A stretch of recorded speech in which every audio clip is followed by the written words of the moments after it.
नमस्ते, मैं हूं जसप्रीत कौर। कोरोना का खतरा लगातार तेजी से बढ़ रहा है। ऐसे में मास्क पहनना सबसे ज्यादा जरूरी है। कोरोना से इस जंग में न्यूज 18 भी आपके साथ है और न्यूज 18 सबसे अपील करता है कि मास्क जरूर पहने। न्यूज 18 ने मास्क के लिए मुहिम भी शुरू की है जिसका नाम है मास्क पहनो इंडिया। न्यूज 18 सबसे अपील करता है कि मास्क जरूर पहने क्योंकि सावधानी ही सबसे बड़ा बचाव है। देश में कोरोना का जानलेवा कहर लगातार जारी है। एक बार फिर एक दिन में मरीजों का रिकॉर्ड आंकड़ा सामने आया है।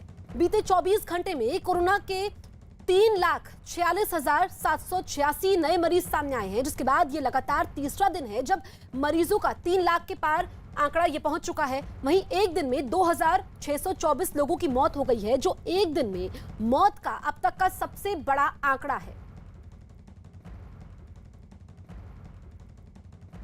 तो तीसरे दिन लगातार जो मामले हैं वो 3 लाख के पार हैं। एक दिन में 2,624 मरीजों की मौत हुई है।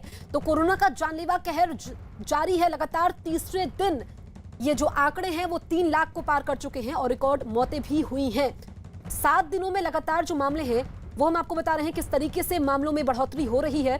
तो देश में कोरोना का जानलेवा कहर जारी है। एक बार फिर एक दिन में मरीजों का रिकॉर्ड आंकड़ा सामने आया है। बीते 24 घंटे में कोरोना के 3,46,786 नए मरीज सामने आए हैं, जिसके बाद ये लगातार तीसरा दिन है जब मरीजों का 3 लाख के पार यह आंकड़ा पहुंच चुका है। वहीं एक दिन में 2,624 लोगों की मौत हुई है, जो एक दिन में मौत का अब तक का सबसे बड़ा आंकड़ा है। और हमसे पहले अमेरिका ही सिर्फ इकलौता ऐसा देश है जहां पर मामले 3 लाख को पार कर चुके हैं पहले ही।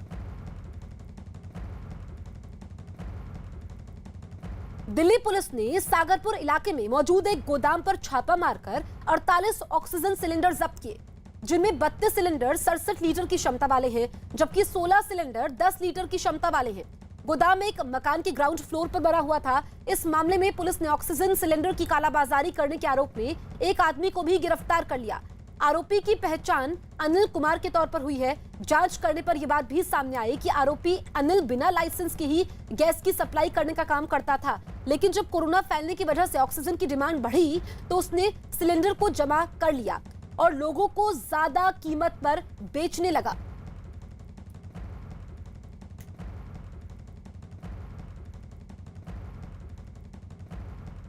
तो जमाखोरी पर अब जो है सरकार सख्त है और दिल्ली में किस तरीके से ऑक्सीजन की कालाबाजारी हो रही है ये तस्वीरें बताती हैं। 48 ऑक्सीजन सिलेंडर जब्त किए गए हैं। लगातार ऑक्सीजन सिलेंडर्स की डिमांड बढ़ रही है। ऐसे में अब कालाबाजारी की बात भी सामने आ रही है। दिल्ली पुलिस ने सागरपुर इलाके में मौजूद एक गोदाम पर छापा मारकर 48 ऑक्सीजन सिलेंडर जब्त किए हैं, जिनमें 32 सिलेंडर 67 लीटर की क्षमता वाले थे, जबकि 16 सिलेंडर 10 लीटर की क्षमता वाले थे।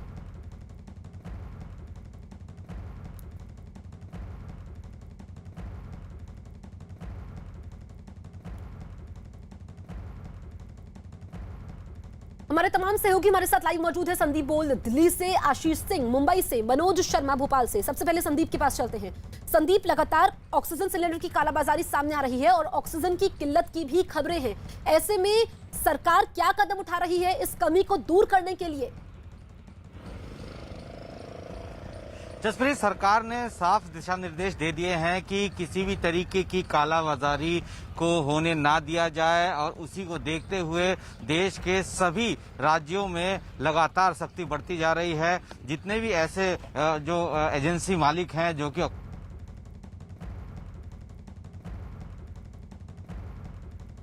ये तस्वीरें हम आपको दिखा रहे हैं। अमित शाह जो पहुंचे हैं अहमदाबाद, डीआरडीओ ने अस्पताल बनाया है उसका जायजा ले रहे हैं गृह मंत्री अमित शाह। उनके साथ गुजरात के मुख्यमंत्री भी मौजूद हैं, साथ ही साथ तमाम प्रशासनिक अधिकारी, क्योंकि लगातार गुजरात में भी कोरोना के मामले सामने आ रहे हैं। और ऐसे में जो डीआरडीओ का अस्पताल है जिसकी क्षमता काफी ज्यादा है, जहां पर कोरोना पेशेंट्स भर्ती होंगे, उस अस्पताल का जायजा ले रहे हैं गृह मंत्री अमित शाह। मीडिया का जमावड़ा, उनके साथ गुजरात के मुख्यमंत्री मौजूद हैं और सरकार जो है अब सख्त है। सरकार सख्त कदम भी उठा रही है, लोगों को जागरूक भी कर रही है।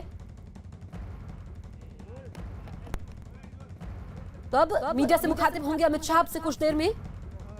ये डीआरडीओ का अस्पताल है जहां का जायजा लेने के लिए खुद गृह मंत्री अमित शाह अहमदाबाद पहुंचे हैं और उनके वहां जाने से अंदाजा लगाया जा सकता है कि सरकार किस कदर सख्त है और पूरी रणनीति अब सरकार ने बनाई है कि जिस तरीके से जो कोरोना की दूसरी लहर है उसका कैसे मुकाबला किया जाए। और अहमदाबाद में डीआरडीओ अस्पताल की शुरुआत के मौके पर अमित शाह पहुंचे हैं, जिन्होंने अब से कुछ देर पहले वहां पर इस अस्पताल का उद्घाटन किया।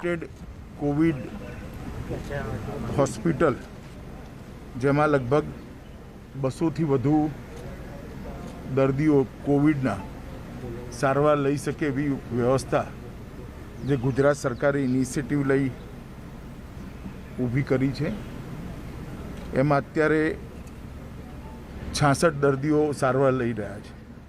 66 દર્દીઓ ઓક્સિજન પર છે।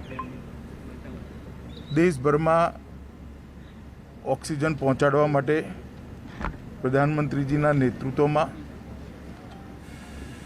એક અભિયાન ચાલુ છે, એમાં ગુજરાત સરકારે પણ એ અભિયાનને ગતિ આપવા માટે અનેકવિધ કદમ ઉઠાવ્યા છે। સ્વાભાવિક રૂપે ગુજરાત ઇન્ડસ્ટ્રીયલ સ્ટેટ હોવાના કારણે ઓક્સિજનનું ઉત્પાદન આપણા ત્યાં દેશના અન્ય રાજ્યોની સરખામણીમાં વધુ છે। ગુજરાતે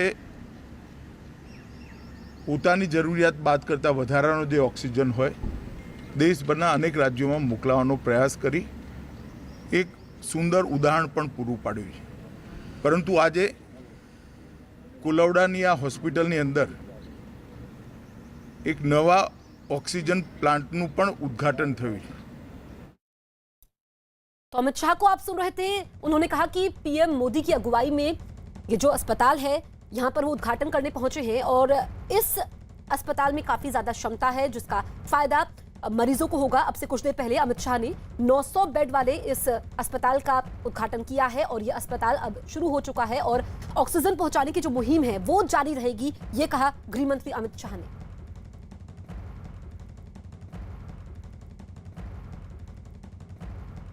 तो एक तरफ ऑक्सीजन की किल्लत है, दूसरी तरफ गृह मंत्री अमित शाह ये आश्वस्त कर रहे हैं